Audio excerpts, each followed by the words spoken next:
Pense comigo, você é casado e você descobre uma traição. Que atitude você tomaria? Você terminaria com seu cônjuge? Perdoaria? Bom, e se eu te falar que sua resposta sobre isso iria causar uma tragédia irreparável? Bom, esse é o caso de Jason in Hell. Bom, e nesse vídeo você vai entender como um simples post no Reddit acabou causando uma tragédia.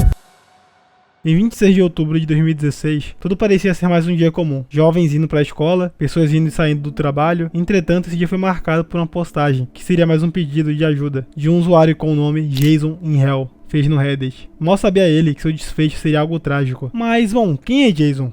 Jason Worley, um engenheiro de software que vivia na pequena cidade de Darlington, Indiana, junto com sua esposa, Brandy Worley, de 30 anos, e seus dois filhos, Tyler e Charlie, de 7 e 3 anos, respectivamente. Eles pareciam família feliz, porém apesar de parecer que era tudo um conto de fadas, Jason Worley, usando o nick de Jason in Hell, postou no Reddit pedindo conselhos, pois sua esposa, Brandy Worley, estava sendo infiel.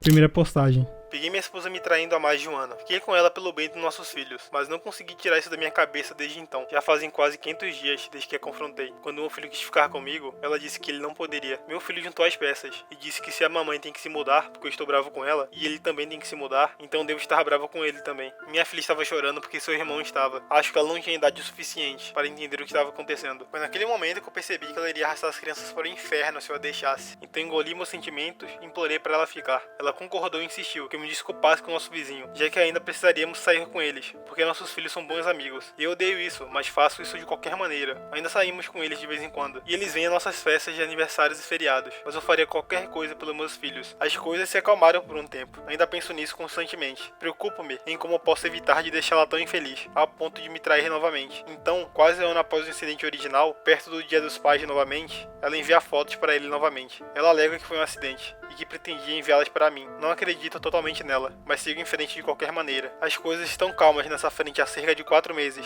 mas ainda penso nisso constantemente. Isso vai parecer estúpido, mas sinto que uma parte do meu cérebro não consegue desligar, que está sempre pensando. Eu costumava usar isso para resolver problemas de programação, e isso me tornou muito bom no meu trabalho, mas depois desse incidente, a única coisa que eu consigo pensar é nela, e se eu fiz a coisa certa. Meu desempenho no trabalho sofreu, e sinto que não durmo há meses. Tenho medo que depois de tanto tempo, e do fato de eu ter implorado para ela ficar, dizer que eu quero o divórcio agora só a tornaria mais vingativa em relação aos meus filhos e a mim. Sinto que me coloquei em um buraco tão fundo que nunca mais poderia sair. Na verdade, não conversei com ninguém sobre isso. Não queria falar com minha mãe sobre isso porque senti que ela trataria minha esposa de forma diferente. E eu não precisava das duas brigando mais ainda. Tentei conversar com um amigo sobre isso, mas o conselho dele foi colocar minha confiança em Deus. Mas isso não foi muito consolo para mim, pois sou ateu. Então não tenho ideia do que fazer com meus sentimentos ou como seguir em frente. O texto que eu acabei de ler foi o primeiro post do Jason no Reddit. Nele, descobrimos sua história e como sua vida estava infeliz por conta de uma decisão baseada apenas no bem-estar dos filhos. E podemos ver em suas palavras o quão desesperado ele estava, a ponto de se culpar por sua esposa ter traído ele com outro homem. Segundo o próprio homem, faz mais de 476 dias, 1 ano e 3 meses praticamente, que ele a confrontou sobre isso. O filho queria ficar com o pai, contudo a esposa não permitiu. Devido à discussão que ocorreu, Jason percebeu que Brandy iria fazer de tudo o que puder para levar os filhos juntos, caso ele a deixasse. Por conta disso, ele se viu forçado a implorar para ela ficar e continuar o relacionamento e pedir desculpas para os vizinhos. No mesmo post, o mesmo comentou que odeia tudo isso, mas que faria qualquer coisa pelos seus filhos, custe o que custar. Após esse post, vários usuários aconselharam o Jason a procurar um advogado, pois continuar nesse relacionamento só vai ter uma tendência a piorar a saúde do próprio. Bom, mas será que ele procurou um advogado? Ou será que ele fez outro post além desse primeiro? Bom, a resposta para as duas perguntas é sim. Em vez de tentar consertar algo que não quer ser consertado, eu vou me libertar e tirar meus filhos daqui. Vou me encontrar com a advogada na semana que vem. Obrigado a todos por me ajudarem a ver o quão longe eu estava da cabeça aos pés. Aqui vemos que o Jason tentou consertar toda a situação, porém está claro que a Brandy não quer isso. Ou você vive naturalmente ou sofrerá as consequências, independente de quem errou. Também é dito que ele finalmente vai tentar resolver isso, já que o próprio comentou que na semana que vem ele irá procurar um advogado para enfim conseguir a solução. Apesar disso, a realidade viria a ser diferente. Terceira postagem. Tempos se passaram após a segunda postagem. Inúmeros usuários estavam com expectativa para que tudo desse certo para Jason, porque afinal era óbvio que esta situação estava o afetando bastante. Enfim, Jason retornou trazendo notícias, mas como comentei acima, a realidade viria a ser diferente. Gostaria de agradecer de coração e sinceramente pelos conselhos e apoio que recebi aqui. Ninguém poderia ter previsto a tragédia que resultou no meu pedido de divórcio. Vocês prestem um serviço maravilhoso aos necessitados e espero que continue assim no futuro. Reddit, eu jamais pediria doações. Acho incrivelmente cafona. Trabalhei muito duro para o que eu tenho na vida, mas como a família dela criou um GoFundMe, eu não posso garantir que eles não usarão para apoiá-la de alguma forma. Peço que você me ajude a divulgar o GoFundMe que meu empregador criou para mim.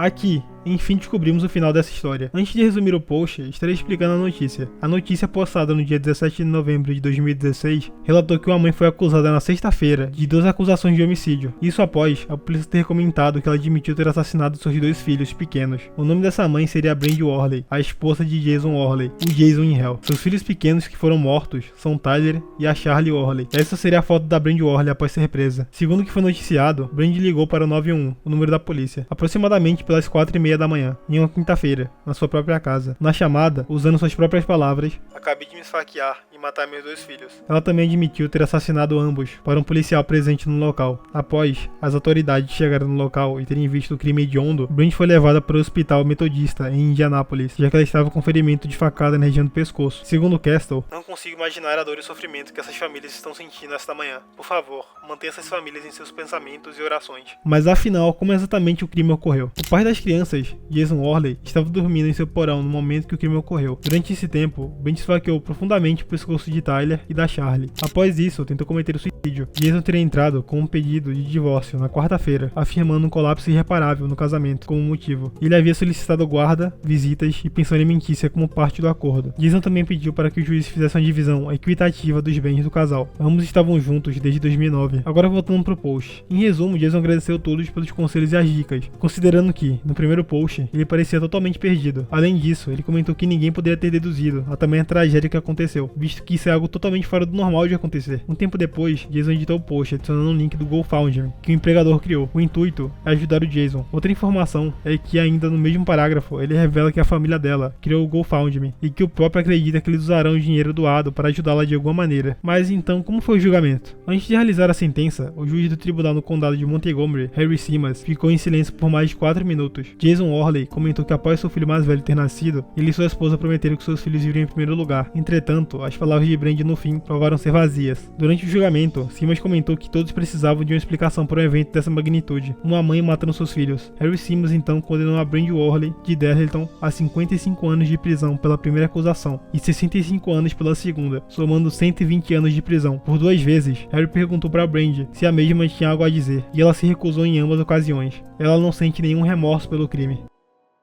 Quarta postagem. Uma última atualização de Jason in Hell. Estou melhorando e continuo a melhorar cada dia. A primeira coisa que você pode notar é que esta postagem está sendo feita de uma conta diferente. Eu excluí a conta Jason in Hell em uma reação impulsiva ao ver minhas postagens do Reddit nas notícias. Acho que a primeira pergunta a ser respondida é como estou. E a isso eu diria que eu estou bem. Tenho dias ruins, mas acho que isso é de se esperar. O importante é que eu, ou qualquer pessoa que esteja passando por algo, continue a usar o apoio de amigos e familiares, bem como boas habilidades de enfrentamento para não me deixar completamente derrotado nesses dias ruins. Não vou mentir, lutei para voltar aonde estou. Por algum tempo, me recusei a dormir, por causa do medo de sonhar com aquela noite. Por algum tempo, usei álcool para dormir e não sonhar, mas minha família me amou o suficiente para tirá-lo de mim, antes que isso se tornasse um vício. Fui hospitalizado porque tive pensamentos de acabar com minha própria vida, porque sentia muita falta dos meus filhos. A partir disso, aprendi que nunca devemos ter vergonha da nossa saúde mental, e que não procurar tratamento só vai piorar as coisas, não melhorar. Todos nós já ouvimos isso, mas se você ou um ente querido estiver lutando, procure ajuda imediata. Sua vida é muito importante para ser jogada fora em um momento de fraqueza. Ao adiar o tratamento, só fez com que tudo na minha vida sofresse. Perdi meu emprego e me tornei recluso em casa. Mas não se preocupe, eu estou de volta no trabalho, desde dezembro, e quase recuperei meu cargo e salário anteriores. Então estou bem, e não preciso de ajuda. A segunda pergunta seria, como me sinto em relação à sentença? Essa é uma pergunta mais difícil de responder, porque não importa qual seja a sentença, nada trará meus filhos amados de volta. Acho que ela deveria ter recebido a pena de morte? Não, não acho. Ela queria morrer depois de cometer o ato. Então isso só daria a ela o que ela queria, e eu não iria dar a ela mais nada. Acho que a pena de prisão perpétua teria algum efeito apreciável sobre ela? Não sei. Uma coisa que ela sempre me enfatizou durante todo o tempo que a conheci foi que ela vivia sua vida sem arrependimentos. Mesmo depois de eu pegar ela me traindo, ela continuou dizendo que não se arrependia. Quanto aos ex-sogros, eles continuam sendo um problema até hoje. Logo depois que tudo aconteceu, eles trocaram as fechaduras da casa, que eu estava alugando deles, com os meus bens ainda dentro. Depois de tentar negociar civilmente a devolução dos bens, foi necessário que eu envolvesse a polícia. Um membro da família dela me acusou de roubar bens